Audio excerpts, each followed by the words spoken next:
वसुधैव कुटुंबकम और विश्व शांति की सदैव कामना करने वाले हमारे भारतवर्ष ने लंबे समय से आतंकवाद के दंश को झेला है। 21 मई सन 1991 आतंकवाद का सबसे भयावह रूप हमने देखा जब हमारे देश के पूर्व प्रधानमंत्री राजीव गांधी जी की निर्मम हत्या एक आत्मघाती बम के द्वारा कर दी गई। आज उनकी पुण्यतिथि है और इस अवसर पर हम प्रतिवर्ष आतंकवाद विरोधी दिवस मनाते हैं। प्रस्तुत कर रही हूँ अपनी एक कविता जिसके माध्यम से मैं आतंकवाद के विरोध में कुछ संदेश देना चाहती हूँ। हे ईश्वर न करना उन्हें क्षमा, सीमाएं लगती हैं जहां दो राष्ट्रों की। सुनो क्या हुआ था वहां सभा में हमारे एक नेता की। कसूर था उसका केवल इतना, स्वीकारा नहीं उसने उस संगठन को जो चाहता था एक पृथक राज्य, आधार जिसका था भाषा। और दिया साथ हमारे उस नेता ने पड़ोसी राष्ट्र की उस नीति का जो थी भाषा के नाम पर पसर रहे आतंक के विरोधी। भाषा, जी हाँ, भाषा बोली जाती है जो उनके देश के कुछ हिस्सों में और हमारे एक राज्य में। जन्मदात्री है जिसकी संस्कृत भाषा, संस्कृत जो है जननी भाषाओं की।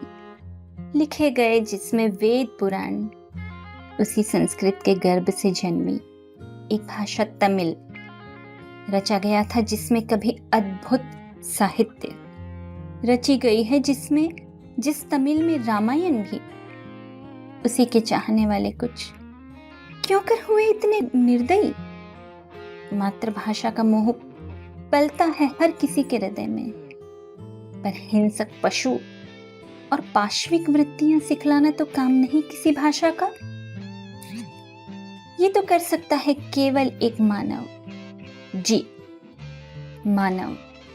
मानव जिसने जब मानवता ओढ़ी तब किया प्राणों का उत्सर्ग एक पक्षी के लिए। परंतु वही मानव जब बनता है लोभी, मार देता है स्वयं को ही और ले लेता है रूप दानव का। हरता है फिर अनगिनत प्राणियों के प्राण, कभी भाषा के नाम पर तो कभी किसी मजहब के नाम पर। ऐसे ही दानवों को कहते हैं हम आतंकवादी।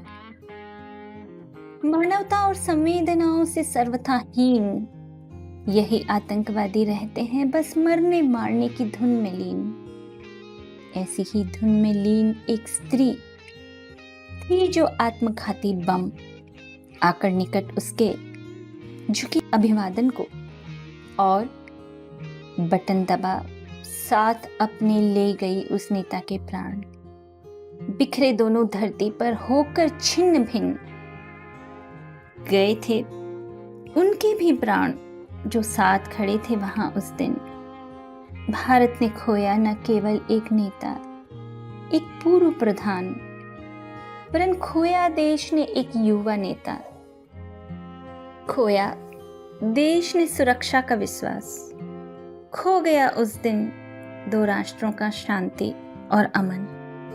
हे ईश्वर न करना उन्हें क्षमा, छीन रहे जो प्रेम और शांति भरा जीवन।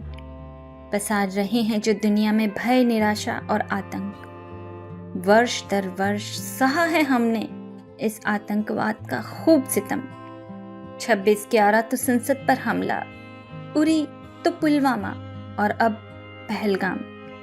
लेकिन अब और नहीं सहना है हमें, देना है प्रत्युत्तर आतंकवाद को अब एकजुट होकर हमें। राष्ट्रवाद का कर शंखनाद हो संगठित, करेंगे जब इस पर प्रहार। अपनी सेना और शीर्ष नेतृत्व के प्रति रख कर हृदय में अटल विश्वास, चलेंगे जब निरंतर साथ साथ। होगा फिर शीघ्र ही आतंकवाद का समूल नाश। जय हिंद, जय भारती, वंदे मातरम।